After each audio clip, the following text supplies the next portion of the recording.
Magandang hapon po, Sir Gloria. Ito po ang Group 5 at ito po iprepresenta namin ang aming malikhaing gawain 2. Magsisimula po kami sa pagtatawag ng volunteers at magpapaikot tayo ng ruleta at kung sino man ang tumapat sa ruleta or sa salita na nasa ruleta, kailangan nyo magbigay ng paliwanag at magbibigay ng diskusyon ang sino man na may karagdagang maya-alay sa diskusyon. So yun, magsisimula tayo. Meron ba tayong mga unang volunteer?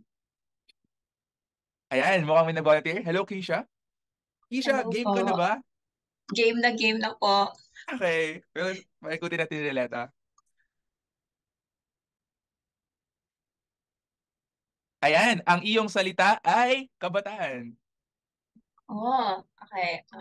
Para sa akin, ang kabataan ay grupo nga ito ng mga individual na mayroong pagkakaugnay sa isa't isa sapagkat sabay-sabay sila, or sabay-sabay nilang nararanasan ang mga nagaganap na pangyayari sa mundo sa maaga pa't halos pare-parehong edad. May ugnay din natin ang kabataan sa mga katangian ng isang bata kung saan siya ay mataas mangarap, mayroong pag-asa, kalakasan, uhaw sa kalayaan, at madalas handang hamunin ang nakasanayan upang magkaroon ng pagbabago.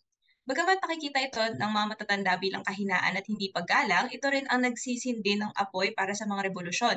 Mapagmamasdan natin na sa ilan na mga revolusyon na nangyari sa bansa tulad ng EDSA or pag-alsa ng mga Pilipino, makikita natin na marami sa mga aktibong tao dito ay mga kabataan. Ayan, maraming salamat, Kira. Meron ba tayong mga volunteer na maaaring magdagdag ng karagdagan? Ayan, ayan, maaari ka na mag-unmute, Jay. Salamat, Zen.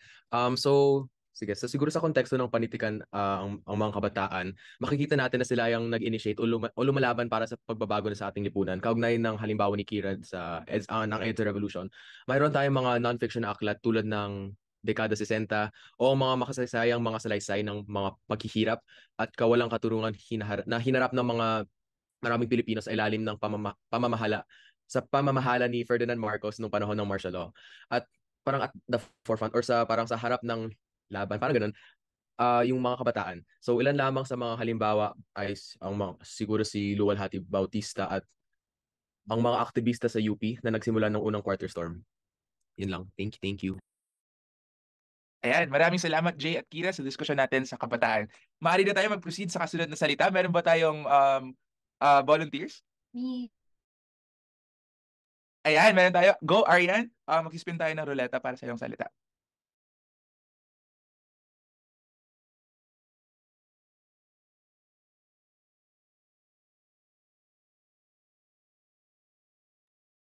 Ayan, tamang-tama. Ang iyong salita ay reduksyon. Redusyon. Ah, Maaari ka na mag-unmute, Yani. Siguro ang mula sa kasaysayan ng salita ito, ang redusyon ay ang sapilitang pagpapatira ng mga katutubo sa mga pueblo o bayan upang mas madiin ang panukala ng gobyernong Espanyol at ng simbahan at higit na mapolisiya ang kanilang mga kaugalian, gawi at paniniwala. Itong redusyon, may layunin kasi siya na i-centralize ang kontrol at kapangyarihan upang mas mapalaganap ang kanilang mga agenda. At sa ganitong paraan, parang na-institutionalize or parang nagagawa ng paraan yung isang kahinaan ng Espanyol pagdating sa archaeological na aspeto ng Pilipinas. Namulat tayo na ang simbahan ang sentro sa kahit anumang pagsasalin dahil ganun nga ang klase ng pagkakondisyon na nais nilang gawin na hanggang ngayon ay malinaw na malinaw pa rin sa kaugalian ng mga Pilipino. Sa ganitong paraan, maaari nating mamapa yung isang interogasyon na pinahayag ni Foucault sa paggamit ng ideyang panoptikon ni Jeremy Bentham na may relatibong estruktura sa sistemang redusyon. Nakapaloob sa hypothetical na bilangguan na nagsisilbing entablado upang una, maging vulnerable ang subject ng colonialism sa kanyang kilos at gawa, pangalawa, masalong mahulog sa patibong ng colonial master at ang one-way mirror, kahit na walang kasiguraduhan kung mayroon mga tao sa likod ng salamin na yun. At pangatlo, upang ma-centralize ang kontrol at regulasyon na ang disenyo ay bumabalik sa blueprint ng redusyon. At ang optimal capacity ng panopticon ay may katuturan kasi hindi pa naman tuluyang nakokondisyon ang mga katutubo na maging individualistic na tao, di ba? Dapat isa pananaw, naroon ang kolektibong takot at kolektibong pananakot na sa bawat maling kaugalian, pagtutol o pagtaliwas ay may nakakibat na kaparusahan at bilang isang komunitas na naisin mo na ilayo ang iyong kapwang nasakop sa kapalaran na iyon. Malaki ang punto ni Foucault dahil nakikita kung paano gumagalaw yung collective fear sa mga katutubo at kung paano nababago ang kanilang pag-iisip hanggang sa punto na sila na mismo yung nagsasagawa ng pagpupulisiya sa kapwang nasakop kahit hindi man sila aware or may malay sa realidad na iyon. Ayan, maraming salamat, Yani. Siguro magdadagdag ako ng sarili kong personal na diskusyon doon sa nasabi mo nga, no? So, yun, agree ako sa sinabi mo na dahil sa likas ng polisiyang reduksyon, napilitan ang mga Pilipinong mapahiwalay sa kanilang mga lupang sinilangan. Tama yun, nakikita natin sa gantong paraan na ang intensyon ng mga Kastila ay pahinain lalo ang kolektibismo sa Pilipinas at palitan ito ng Eurocentrico o yung sarili nilang kanluraning panananaw o pagpapahalagan, which is individualismo. Ngunit gaya ng panitikan at edukasyon na siyang ginamit ng mga Kastila bilang aparatong kolonyal, ngunit di kalaunay naging daan para sa mga Pilipino upang mas lalong magkaisa tungo sa kalayaan. Alam naman natin kung paano ginamit ng mga ilustrado ang kanilang edukasyon upang lalong paigtingin ang kanilang pakikipaglaban, di ba? So, dahil doon, parang upang lalong magkaisa sa tungo sa kalayaan, ang sistemang reduksyon naman ang siya ding naging dahilan kung bakit mas umigting ang mga komunidad at pagbubuklod ng mga Pilipino sa mga pueblo at malalaking bayan. Hindi kailanman nawala ang kolektibismo sa mga damdaming katutubo, agree ako doon. Sapagkat hindi naman sapat ang pagkukondisyon ng mga Kastila sa mga Pilipinong katutubo na malayo sa mga pueblo, malaya sa impluwensya ng mga Kastila. Dahil rin sa reduksyon, kulang ang edukasyon at tuwirang impluwensya ng mga Kastila sa mga taga-bundok at taga-probinsya sapagkat nakasentro lamang ang lahat ng kanilang kapangyarihan sa mga maliliit at sa mga bayan. Sa kanilang pagtatangka na ikonsolida ang kapangyarihan, mas lalo itong humina sa mga taga-nayong malayo sa kanilang impluwensya. Kaya't pagdala nila sa mga taga-nayong ito sa mga pueblo, sila pa mismo ang mga nangunguna sa kolektibistikong pag-aaklas. Matatandaan natin na hindi naman nagsimula ang mga ideya ng revolusyon sa mga pueblo, ngunit sa mga maliliit na bayan at probinsya kung saan mas mahina ang kapangyarihan ng mga Kastila at mas malakas ang damdaming kolektibismo. Ang mga paglaban ng mga taga-nayong tulad ni Hermano Pule at Gabriela Silang bilang halimbawa, si Hermano Pule ay mula sa aking probinsya na Quezon. At bilang halimbawa sa kanilang, 'di ba, ehemplo, sila ang nanguna at nag-set ng stage para sa revolusyong tinapos lamang ng mga taga-pueblo. Yun. So, sana naunawaan niyo ang aking dagdag na diskusyon. Pero pinagpapasalamat ako, Yani. Magsisimula na tayo sa kasunod na salita. Meron ba tayong dagdag na volunteer? Ayan, si Paula. Okay. Ang iyong salita ay maling kaugalian. Maraming salamat. You may now unmute. So, maling kaugalian. Sa panahon lamang ng kolonisasyon, nabuksan ang kaisipan ng maraming mga likas na normal na gawain ng mga Pilipino ang may tuturing na maling kaugalian para sa mga Espanyol. Sa paggamit ng mga panibagong naratibo na bumabagay sa mga kultural na gawain ng mga katutubo, nabuksan ang mga katutubo sa mga piling ideolohiya at kasama na dito ang unti-unting paghubog sa mga katutubo bilang mga perpektong sakop ng mga Espanyol sa paraan ng pagtuturo. So, sa protonobelang Urbana at Felisa, itinuro ni Urbana ang mga maling gawin ni Felisa. Kababaihan halos ang madalas na napupuna sa mga pagkakaroon ng maling kaugalian at kababaihan din ang inihihuhubog ng husto upang maging angkop sa imahe ng klase ng babae na perpekto sa mata ng isang Kastila, isang birheng Maria. Sa aking palagay, wala naman talagang mali sa gawain ng mga kababaihan sa panahong prekolonyal, sa mga gawin ng mga Pilipino bago mga Kastila. Malungkot na naging pamantayan ng tama at mali ang mga gawain ng simbahan, lalong-lalo na sa kababaihan. Dahil patriarchal ang simbahan, na-impluwensyahan din ang mga katutubo na maaaring hindi tignan bilang pantay na antas na tao ang kababaihan. Naging malungkot ito dahil epektibo ang pagturo nila ng mga gawain ito, ng mga pagturo ng mga maling gawain o mga maling gawain na ginagawa ng mga kababaihan.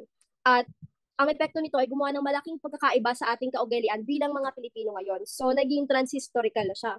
Isang halimbawa nito ang pagdedelegado ng kapangyarihan at ang mga pananaw patungkol sa mga dapat at hindi dapat gawin ng isang babae na sa panahong pre-kolonyal ay hindi naman nagdulot ng isang mahaba or, lengthy na usapan. Ayun lang naman. Maraming salamat, Paula. Napakalalim ng iyong diskusyon. May karagdagan ba tayo mula sa ating mga kagrupo? Ayan, Rafael, unmute. Isa pang punto ng diskusyon na aking naisip ay dahil sa pangalipusta ng mga Kastila sa mga tradisyonal na kaugalian ng mga Pilipino at pagpapalaganap ng kanilang sariling kultura at relihiyon, maraming Pilipino ang nahiya at nagduda sa kanilang sariling kultura at nakipagsabayan sa mga paniniwala na kaugalian ng mga Kastila. Dahil dito nawala ang ilang tradisyon at kaugalian na pananiniwalaan ng mga Pilipino at naging mas ninais nila ang pagsunod sa mga paniniwala at kaugalian ng mga dayuhan kaysa sariling kultura at identidad. Salamat, Rafael at Paula. Magkaamari na tayo magsimula sa kasunod na salita. May volunteer ba tayo? Ayan, Jay, Enrico. Okay. Paikutin natin ang ruleta. At ang iyong salita ay maring pabasa nung nasa ruleta. Pagbabagong panlipunan. Ayan, pagbabagong panlipunan. Oops. Okay, so siguro para sa akin, ang pagbabagong panlipunan ay magkaugnay sa pagsakop, yung mga aparatong kolonyal, yung parang Kristyanismo, at yung salitang tagabundok. Kasi kasama sa mga miyembro ng mga barangay nila ang mga bayogin at babaylan. So parang sila ay karaniwang mga babae o pambabaeng lalaki. At malapit siguro sa konsepto ng mga bakla o trans sa lipunan natin ngayon. Ngunit lubos na ginagalang sa kanilang komunidad dahil sila ay mga manggagamot at manghuhula. Pero yun nga, sa pagdating ng mga Kastila at Kristyanismo, sila ay inuusig dahil sa kanilang pagan pag-anong paniniwala na ang animismo. So isa pang paraan ng pagbabago sa lipunan natin ay ang pag-iba sa pagpapahalaga natin sa mga sa mga kababaihan dahil kasi dati magkaparehas o magkatugma lang ang mga tao. At siguro dahil sa animismo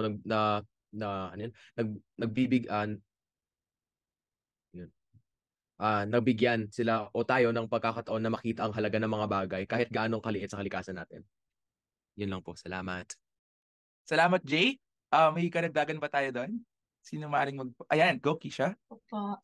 So, ayun nga, base sa sinabi ni Jay, nakakalungkot nga isipin na bagamat may mga dinalang panibagong ideya at kagamitan ng mga Kastila sa bansa, malaki pa rin ang mga nawala at may mga negatibong epekto pa rin ang mga nadalang bagay na ito. Tulad nga nung sa gender equality na buhat nga ng Kristyanismo, tila parang bumalikwas nga tayo sa mga progresibong ideya na may tuturing ngayon dahil sa pagsakop ng mga Kastila sa pamamagitan ng korupsyon ng kultura, identidad at mga literatura ng tao at lipunan, ang resulta nito ay ang pagkasira at pagkawala ng mga magagandang bagay na meron tayo noon na hindi na natin may babalik.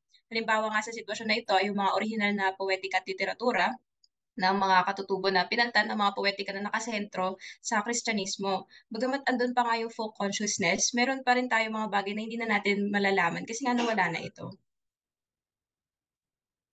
Maraming salamat, Kisha at Enrico. Siguro ako naman yung magsasalita ako naman yung magpaparuleta. Ayan, salamat yan, Yani. Ano kaya ang aking salita?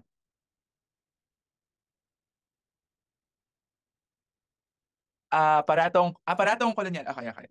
Um, Para sa akin, mayroong dalawang pangunahing manifestasyon ang mga aparatong kolonyal na ginagamit ng mga Kastila noong panahon ng kolonisasyon. So, una, meron tayong tinatawag na hard power o tubirang pamamalakad at pagpapakita ng kapangyarihan sa pamamagitan ng lakas ng batas at lakas ng kanilang mga sandata. Ito ay ang pangunahing pamaraan kung paano nakakakuha ng kapangyarihan ng isang mananakop sa kanyang sasakupin. Kailangan ng karahasan at pagpupunyagi sa digmaan upang mapaisailalim muna ang mga katutubo. Pagkaraan naman ng maraming taon, makikita natin na nagkakaroon ng pangangailangan na panatilihin ang kapangyarihang ito at dito naman umuusbong ang soft power ng aparatong kolonyal na makikita natin sa pamamaraan ng edukasyon, ebanghelisasyon at kahit panitikan na layon lamang ipreserba o panatilihin ang status quo ng kapangyarihan ng mga Kastila.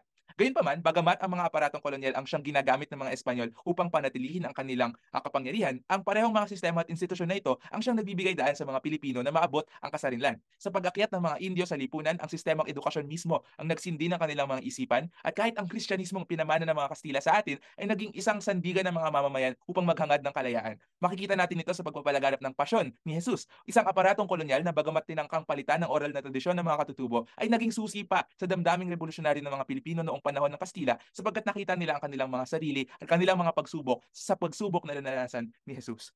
At yun, may gusto bang magdagdag? Ayan. So siguro bilang karagdagan pa na lang sa sinabi ni Zen and in relation na rin sa salita na pinili ko kanina.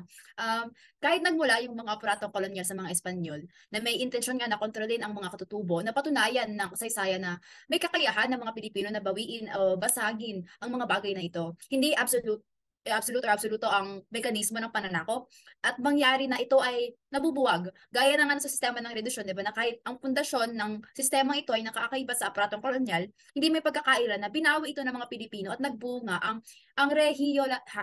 regionalisasyon sa bansa. At nagkaroon tayo ng front doon. Agree ako dun, sang-ayon ako dun sa sinabi mo yan, alam-lalo na sa regionalismo or sa regionalisasyon na nangyari. Parang ngayon, very cliquish ang mga probinsya at mga rehiyon sa ating bansa na may sarili-sariling mga tradisyon at kultura at siguro dahil nga yan sa nangyaring reduksyon na isang uri ng aparatong kolonyal. Ayun, maraming salamat, Yani and myself. Next, maaari na tayo magtawag ng kasunod na magsasalita.